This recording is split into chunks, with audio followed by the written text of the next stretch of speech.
ये लठ नहीं, बबूल का पेड़ है। भले मेरे प्राण ही क्यों ना चले जाएं, मगर ये लठ मेरे हाथों से उखड़वा दीजिए।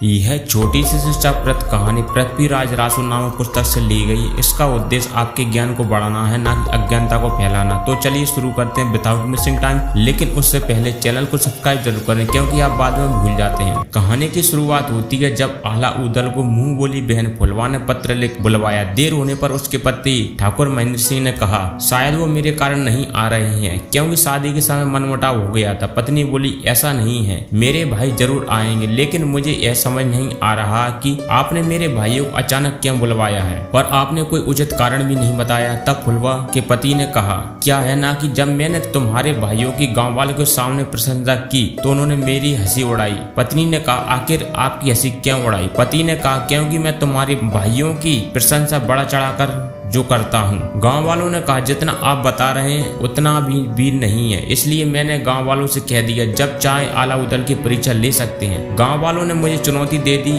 उसकी पत्नी ने कहा कि ऐसी कौन सी चुनौती दी है? तब पत्नी ने कहा कि गांव की चौपाल पर गांव वालों ने एक लठ गाड़ दिया है जिसे आला को उखाड़ना होगा। अगर वह ऐसा नहीं करता है तो उसकी वीरता वह लोग नहीं मानेंगे। उसकी पत्नी कहती है अरे यह कोई चुनौती होती है? गांव वालों ने एक लठ गाड़ दिया ना कि लोहे का खम्मा। चुनौती तो तब होती जब लोहे का खम्मा होता। अब जो भी हो, मैंने गांव वालों की चुनौती स्वीकार कर ली है, लेकिन तुम्हारे भाई अभी तक नहीं आए, इससे मेरे मन में चिंता हो रही है। इसी बीच आला आ जाते हैं। तभी बहन फुलवा कहती है एक और भाई कहाँ है? तो आला कहता भाई भवानी के दर्शन करने चला गया है, थोड़ी देर बाद आ जाएगा। तब भाई अपने दामाद से कहते हैं क्या बात है, आप इतने उदास क्यों हुए? फुलवा का पति कहता मैंने गांव वालों से मिलने वाली चुनौती को स्वीकार कर लिया है। आला ने पूछा आखिर क्या चुनौती है? तब फुलवा का पति कहता है उन्होंने गांव की चौपाल में एक लठ गाड़ दिया है, उखाड़ना है, जिसे आपको उखाड़ना है। आला कहते हैं अगर आपने चुनौती स्वीकार कर ली है तो मैं जरूर चलूंगा। आपकी जानकारी के लिए बता दें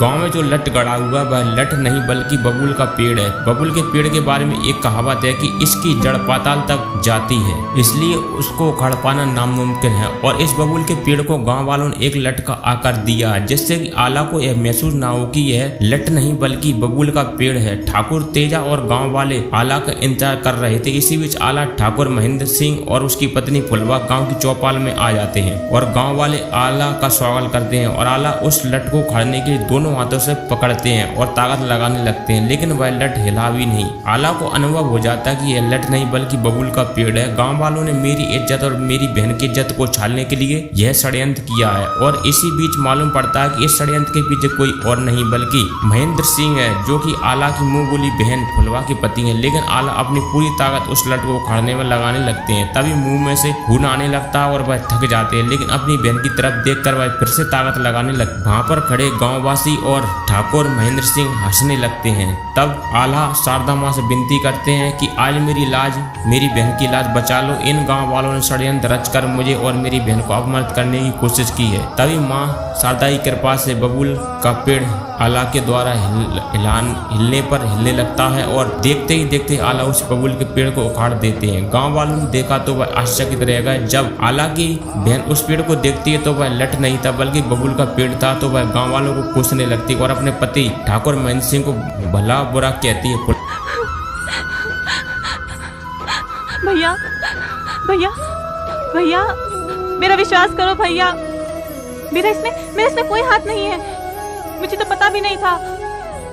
आला से कहती मुझे इस बारे में पता नहीं था, मुझे इस बारे में पता नहीं था कि मेरे पति ने गांव वालों के साथ मिलकर आपको मारने का षड्यंत्र किया है। आला कहते हैं नहीं बहन, यह तो तुम्हारे सामने मुझे मारना चाहते हैं, इसमें तुम्हारा कोई दोष नहीं है। इसी बीच ठाकुर महेंद्र सिंह कहते हैं देख क्या रहे हो, लठ से उन पर वार करो। तभी आला की बहन कहती है कोई भी वार नहीं करेगा, लेकिन फुलवा का पति कहता आला के साथ इसको भी मार दो। इसी बीच जब वह आला पर लाठियों से वार करने वाले होते हैं तभी उदल आकर उन दोनों की रक्षा करता और बहुत भयंकर लड़ाई होती है और उदल सबको परास्त करता है। ठाकुर महेंद्र को भी मारने वाला होता है। तभी आला ऐसा करने से रोक देते हैं और वह गांव वाले माफी मांगने लगते हैं कि हमने महेंद्र सिंह के बहकावे में आकर ऐसा किया। लेकिन फुलवा कहती है अब मैं इस गाँव में नहीं रहूंगी और आज से यह मेरे पति नहीं है। और वह तीनों वहां से चले जाते हैं और कहानी खत्म हो जाती है। आखिर इस कहानी से हमें क्या सबक मिलता, कमेंट में जरूर बताएं। धन्यवाद।